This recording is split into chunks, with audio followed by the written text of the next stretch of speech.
সারা বাংলাদেশের অনেকগুলো পলিটেকনিক একযোগে রাজপথে নামতে প্রস্তুত আছি। পূর্ব ঘোষিত কর্মসূচি অনুযায়ী পলিটেকনিক সমূহের প্রশাসনিক ভবন তালাবদ্ধ থাকবে যতদিন না কারিগরি সংস্কার কমিশন এবং কুমিল্লায় হামলার বিচার করা হয়।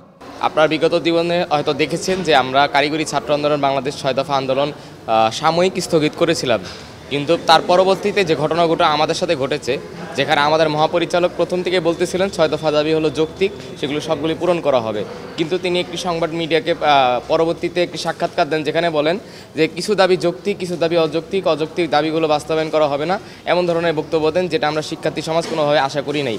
যেখানে তিনি একবার বক্তব্য দিচ্ছেন যে আমাদের 6 দফা দাবি যৌক্তিক, সেখানে আবার যদি কিছু দাবি যৌক্তিক, কিছু দাবি অযৌক্তিক এই ধরনের মন্তব্য আসে, তো সেক্ষেত্রে তো এটা আমাদের ছাত্র সমাজের কাছে গ্রহণযোগ্য ছিল না। তাই আমরা আমাদের সাময়িক আন্দোলন স্থগিত করার যে বিষয়টা ছিল সে বিষয়টা গতকালকেই প্রত্যাহার করেছি এবং আমরা আন্দোলন যে চলমান রাখবো সে বিষয়টা ঘোষণা দিয়েছি।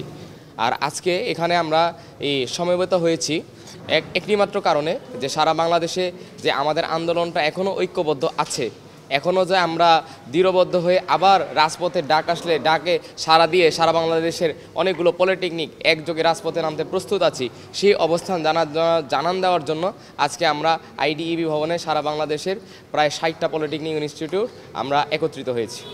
আপনি যেহেতু বললেন যে আপনাদের কারিগরি ছাত্র আন্দোলনটি চলমান রয়েছে, জি, তাহলে নেক্সট স্টেপটা কি, পদক্ষেপগুলো আপনারা কি নিচ্ছেন, মানে আগামীকাল থেকে কি পদক্ষেপ আপনারা নেবেন? ক্লাসে কি ফিরে যাবেন নাকি যাবেন না? ইউসুফ বলো।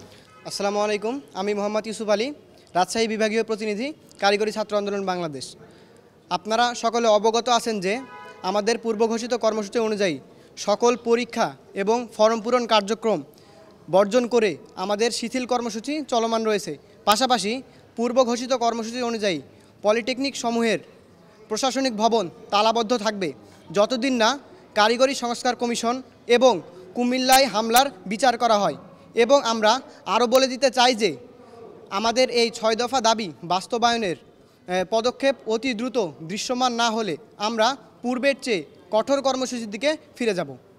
আপনারা সমসাময়িক আমাদের যে কারিগরি ছাত্র আন্দোলন বাংলাদেশ কর্তৃক আন্দোলনটি দেখছেন, আসলে এটা আমাদের যে যৌক্তিক দাবিগুলো, এগুলো আমরা আসলে কোনো কোটার পক্ষে না, বা আমরা কোনো কোটা নিয়ে কাজ করছি না। এটা আমাদের অস্তিত্বের লড়াই, এটা আমাদের দাবি না, এটা আমাদের অধিকার।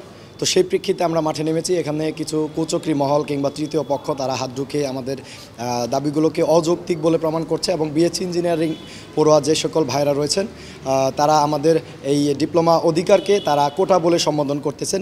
এই বিষয়টি আসলে ভাইদেরকে পরিষ্কার করে দিয়ে বলতে চাই যে আসলে আমরা আমাদের যদি পূর্বে লক্ষ্য করি, ইতিহাস দেখি, সেক্ষেত্রে 1994 সালের 19 মেতে একটা প্রজ্ঞাপন জারি করা হয়েছিল। সেখানে আমাদের ডিপ্লোমা ইঞ্জিনিয়ারিং পড়ুয়া 4 বছর মেয়াদী আমাদের এই ডিপ্লোমা ইঞ্জিনিয়ারদের জন্য উপসহকারী প্রকৌশলী 2য় শ্রেণীর যেটা 10ম গ্রেড সেটা নির্ধারণ করা হয়েছিল।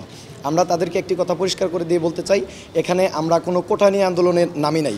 আমরা শুধুমাত্র আমাদের অধিকার আদায়ের লক্ষ্যে আমরা শান্তি শৃঙ্খলভাবে আন্দোলনকে চলমান রেখেছি, এবং সেই প্রেক্ষিতে সরকার পক্ষ সচিবালয় আমাদেরকে আশ্বস্ত করেছে, এবং সেই প্রেক্ষিতে আমরা শান্তিপূর্ণভাবে একটা অবস্থানে রয়েছি, এবং পরবর্তী নির্দেশনাগুলো আমরা সিদ্ধান্তের মাধ্যমে জানাবো।